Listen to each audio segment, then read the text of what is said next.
തിരികെത്തുന്നു വാർത്തയിലേക്ക്.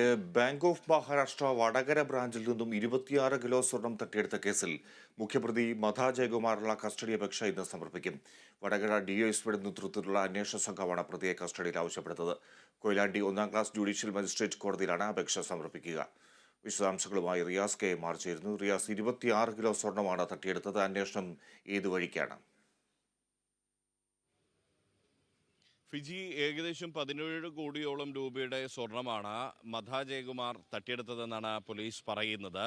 Bank of മഹാരാഷ്ട്രയുടെ Vadakara ബ്രാഞ്ചിൽ നിന്നും 42 അക്കൗണ്ടുകളിലായി നിക്ഷേപിച്ച സ്വർണം, പണയ സ്വർണമായി നിക്ഷേപിച്ച ആ സ്വർണമാണ് പിന്നീട് അതിന് പകരം മുക്കുപണ്ടം പണയം വെച്ചുകൊണ്ട് മധ ജയകുമാർ തട്ടിയെടുത്തത്. ഈ മധ ജയകുമാർ ഈ ഒരു സംഭവം അന്വേഷണം തുടങ്ങിയതിന് പിന്നാലെ തന്നെ ഒളിവിൽ പോയി. കഴിഞ്ഞ ദിവസം തെലങ്കാനയിൽ നിന്നും പിടിയിലായിരുന്നു. അതിനുശേഷം ഈ പ്രതിയെ കൊയിലാണ്ടി 1-ാം ക്ലാസ് ജുഡീഷ്യൽ മജിസ്ട്രേറ്റ് കോടതി റിമാൻഡും ചെയ്തു. ക്രൈംബ്രാഞ്ചാണ് കേസ് അന്വേഷിക്കുന്നത്. ഈ സാഹചര്യത്തിലാണ് ഇയാളെ കൂടുതൽ ക്രൈംബ്രാഞ്ച് അറിയിച്ചിട്ടുള്ളത്. ഈ ഒരു സാഹചര്യത്തിലാണ് ഇന്ന് മധ ജയകുമാറിന് വേണ്ടി ക്രൈംബ്രാഞ്ച് ഡിവൈഎസ്പി ഇന്ന് കൊയിലാണ്ടി 1-ാം ക്ലാസ് ജുഡീഷ്യൽ മജിസ്ട്രേറ്റ് മുൻപാകെ കസ്റ്റഡി അപേക്ഷ നൽകുന്നത്.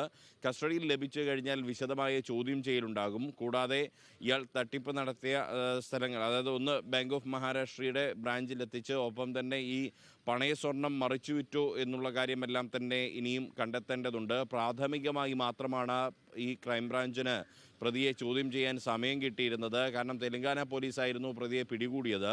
അതിനുശേഷം കോടതിയിൽ ഹാജരാക്കുന്നത് വരെയുള്ള 24 മണിക്കൂർ സമയം മാത്രമേ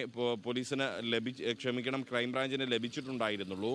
അതുകൊണ്ട് പ്രാഥമികമായ ചോദ്യം ചെയ്യലിൽ മധ ജയകുമാർ വ്യക്തമാക്കിയത് തനിക്ക് ഇത്രയും പണം ലഭിച്ചത് ഓൺലൈൻ ഗെയിമുകളിൽ നിന്നാണ് എന്നുള്ളതാണ്. അതിലൊരു കൃത്യമായ വ്യക്തത ഈ ക്രൈംബ്രാഞ്ചിന് വരുത്തേണ്ടതുണ്ട്. അത് എങ്ങനെയാണ് തുടങ്ങിയ കാര്യങ്ങളെല്ലാം തന്നെ മനസ്സിലാക്കേണ്ടതുണ്ട്. അതിനുവേണ്ടി പ്രതിയുമായി തെളിവെടുപ്പടക്കമുള്ള കാര്യങ്ങൾ നടത്തേണ്ടതുണ്ട്. ഇയാൾ സ്വർണം മറിച്ചുവിറ്റ ഏതെങ്കിലും സ്ഥലങ്ങളുണ്ടെങ്കിൽ അവിടെ, ഒപ്പം തന്നെ ഈ വടകര ബ്രാഞ്ചിൽ ബാങ്ക് ഓഫ് മഹാരാഷ്ട്രയുടെ വടകര ബ്രാഞ്ചിലെല്ലാം എത്തിച്ച് പ്രതിയെ തെളിവെടുപ്പ് നടത്തേണ്ടതുണ്ട്. വിശദമായ ചോദ്യം ചെയ്യലും ആവശ്യമാണ്. അതിനുവേണ്ടിയാണ് ഇന്ന് കസ്റ്റഡി അപേക്ഷ സമർപ്പിക്കുന്നത്. ഫിജി. ശരി, റിയാസ് കെ എം ആർ ആണ് വാർത്ത റിപ്പോർട്ട് ചെയ്തത്.